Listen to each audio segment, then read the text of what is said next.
Olá pessoal, tudo bom? Estamos começando a nossa sexta aula. Eu já estou com o aplicativo em mãos. O tema dela é Jesus é autoridade. Nesta aula nós vamos ver como o diabo usa o pecado para escravizar o homem e vamos ver como Jesus tem toda a autoridade para nos livrar dele. Aqui ao meu lado, Elisa Toma, que já vai trazer a introdução a respeito dessa aula, por favor. Bom, introduzimos falando que muitas pessoas dizem: eu creio em Jesus do meu jeito. Muitos herdam a religião de seus pais. Eu, por exemplo, eu herdei parte de mim, parte eu era católica, que era parte da minha mãe, parte eu era budista, porque eu herdei do meu pai. E eu, naquela época, eu ficava muito confusa, Virava porque uma salada de fruta, uma né? salada de fruta, porque budista e catolicismo, né? Então, eu ficava imaginando, será que tem uma maneira correta de crer em Deus? E aí a gente já começa com a primeira pergunta para responder isso aí. A primeira pergunta diz assim, ó: como devemos crer em Jesus? Bom, Jesus orou para que nós crêssemos nele através da pregação da palavra de Deus. Por isso, nós podemos entender por que Jesus mandou que nós pregássemos o evangelho. E por falar em pregar o evangelho, a pergunta número 2 diz assim, ó: para quem Jesus mandou pregar o evangelho? Jesus mandou pregar o evangelho a toda criatura. Aí você pode perguntar, mas todos nós não somos filhos de Deus? Inclusive tem aquela frase, né, dito popular famoso: "Ah, eu vou fazer isso porque afinal de contas eu sou filho de Deus", né?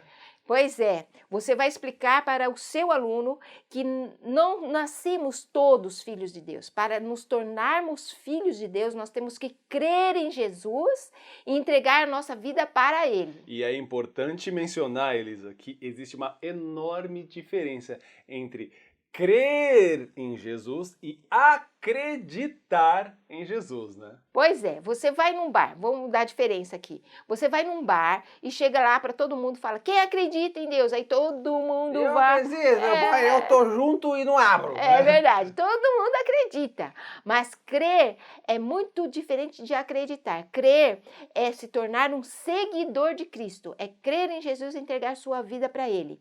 E para a pessoa se tornar filho, existe um poder liberado por Deus para nos transformar de criatura para filhos. E inclusive a palavra de Deus diz: vede quão grande é o amor de Deus a ponto de sermos chamados filhos de Deus. Olha que coisa maravilhosa.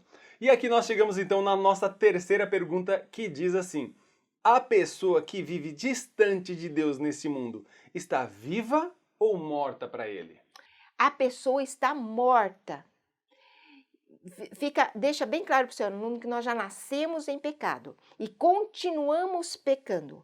Então, nós entramos na morte espiritual, nós estamos mortos espiritualmente por causa do pecado.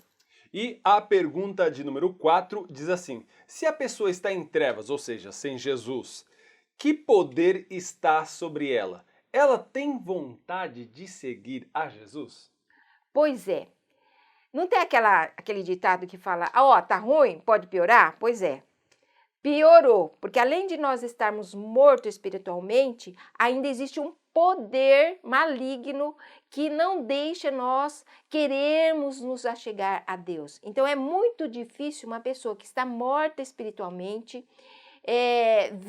querer vir para Jesus. E olha então como é maravilhoso esse amor de Deus que nos atrai, né? Se É não verdade. fosse Jesus, Olha, oh Jesus maravilhoso. Chegamos então na nossa quinta pergunta, que diz assim: vimos que é Satanás quem impede as pessoas incrédulas de se aproximarem de Deus. De que maneira ele faz isso? Satanás impede as pessoas de se achegarem até Deus, cegando o entendimento delas. A visão nossa é o nosso entendimento. Então, o que Satanás faz? Ele cega o entendimento para você se achegar a Deus. Eles não conseguem enxergar justamente porque estão em trevas, né? Isso, exato. Então, olha só, pergunta 6 diz assim: por que Satanás escraviza o homem? Porque Satanás deseja o que nós damos a Deus, a nossa adoração. Satanás, ele quer ser adorado. Por isso que ele escraviza o homem. Então, chegamos agora na nossa sétima pergunta, que diz assim: como Satanás escraviza o homem? Pois é, nós temos um grave problema com Satanás. Satanás quer escravizar o homem através do pecado. Inclusive, eu separei um texto aqui de Romanos 6, verso 16, na NVI, que diz assim, ó: não sabem que quando vocês se oferecem a alguém para lhe obedecer como escravos, tornam-se escravos daquele a quem obedecem? Escravos do pecado que leva à morte ou da obediência que leva à justiça. Ou seja, a pessoa é escrava daquele pecado. Ele tenta fazer alguma coisa e não consegue. Não O consegue. que é um escravo? É interessante até você contextualizar aí o seu aluno, que o escravo ele não tinha poder de escolha. Né? Ele ia dormir quando o senhor dele mandava, ele não comia se o senhor dele não deixava. Então hoje tem pessoas, por exemplo, que elas querem dormir, mas não conseguem. Não conseguem. Por quê? Porque eles precisam ver uma série. Eles estão com sono, tô com sono, mas eu preciso. Fica escravo daquilo. Ou vai ver vídeos pornográficos, ou enfim, algum pecado que acaba escravizando essa pessoa. Ela tem o desejo de vencer aquilo, mas ela não consegue. Então, com isso nós chegamos então na nossa 8ª pergunta, que diz assim, ó: para que o homem fosse liberto, Deus teve que pagar um preço. Qual foi o preço que Deus pagou por você para ser o seu Senhor? Jesus pagou um alto preço, e o preço que Jesus pagou foi o seu sangue derramado. Todo escravo, para ser liberto do seu senhor, ele tinha que ser pago um preço para o seu antigo dono. E Jesus fez isso. Ele pagou um preço que foi a vida dele para te libertar. Olha só que maravilhoso. Inclusive, a gente falando do escravo, a pessoa escrava do pecado, lembro também de Paulo, quando ele fala: aquilo que eu quero fazer, não faço. Miserável homem que sou, quem me livrará do corpo dessa morte? Jesus pode te libertar desse corpo que te carrega sempre a cometer aquilo que você não gostaria de cometer, mas você é escravo. Somente Jesus, que coisa maravilhosa, Maravilhosa. né? Chegando então na nossa 9ª pergunta, que diz assim, ó: como Jesus fez para nos libertar do domínio de Satanás? Jesus teve que morrer e ressuscitar. Jesus venceu a morte. Quando ele ressuscitou, ele venceu a morte, recebeu todo o poder no céu, na terra e debaixo da terra.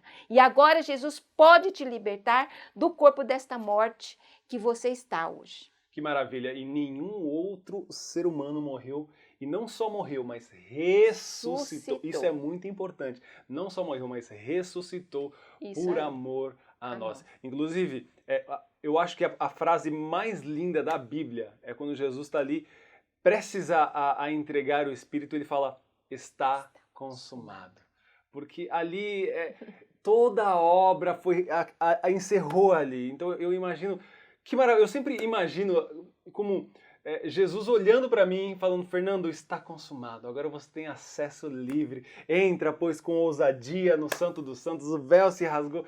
Que maravilhoso! É maravilhoso. E ele não fala: eu fiz minha parte, faz a sua agora. Não, ele falou: está consumado. Eu já fiz tudo, já resolvi todo o problema. Agora você tem comunhão de novo com Deus. Que maravilhoso!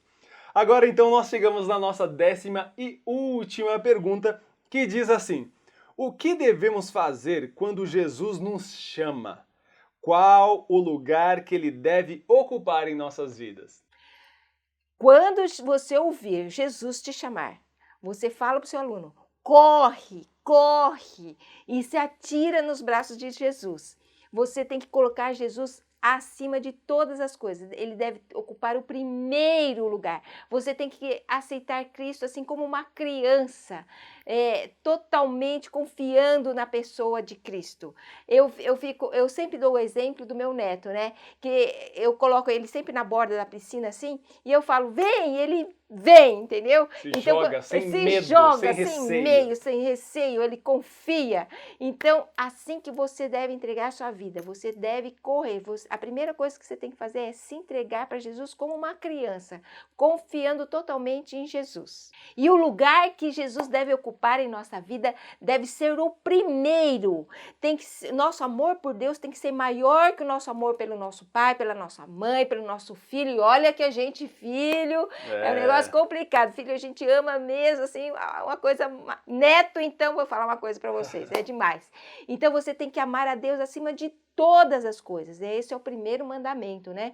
Nós devemos colocar Deus acima de todas as coisas. E é esse lugar que Deus deve ocupar na nossa vida. É interessante, às vezes, as pessoas, nossa, mas amar a Deus acima da esposa, do filho. Olha, eu digo que eu amo a minha esposa Fran. Eu só amo a Fran porque eu primeiro amo a Deus. Ai, que lindo! Se eu não amasse a Deus primeiro, eu não teria condições de amar a minha esposa. Por quê? Porque Deus, ele é a expressão máxima do amor. A Bíblia diz que aquele que tem os meus mandamentos e os guarda, esse é o que me ama. Então, se eu conheço os mandamentos de Deus e os cumpro, então, fidelidade, ternura, todas essas coisas refletem sobre a Fran. Se eu não amasse a Deus, eu não conseguiria amar com a plenitude da palavra amor a minha esposa. Verdade. Então, só porque eu amo primeiro a Deus é que eu consigo amar a minha esposa e também a minha filha Letícia e assim por diante. Então, esse amor de Deus é maravilhoso. É Ele que nos enche de tanto amor a ponto que a gente consegue transbordar para os nossos entes queridos, parentes e tudo mais. Né? É isso aí. Que maravilha. Então, Elisa, para a gente já chegar aqui nos finalmente, dá umas dicas para o professor desta aula. Pois é, professor, terminamos aqui a nossa aula, falamos muito sobre pecado. Então, quando chegar no final desta aula, você pergunte para o seu aluno se ele tem algum pecado específico que você quer que você ore para que ele seja liberto, porque ele sabe que Satanás está escravizando através daquele pecado a vida dele. E também, se ele não entregou sua vida para Jesus, se ele não fez a oração de entrega, a confissão a mesmo, confissão de Jesus, de se encontrar com Jesus, de ouvir esse chamado de dele. seguir a Jesus, de entregar sua vida para Cristo, faça essa oração hoje, porque essa oração vai quebrar, vai libertar ele de toda essa escravidão que existe na vida do seu aluno. Então, faça essa oração, ministre nesta aula. Muitas experiências, professor, você vai ter ao longo do SAL. Então chegamos aqui ao final, né, Elisa? Sim. Nos vemos então na próxima aula. Deus abençoe vocês e tchau, tchau.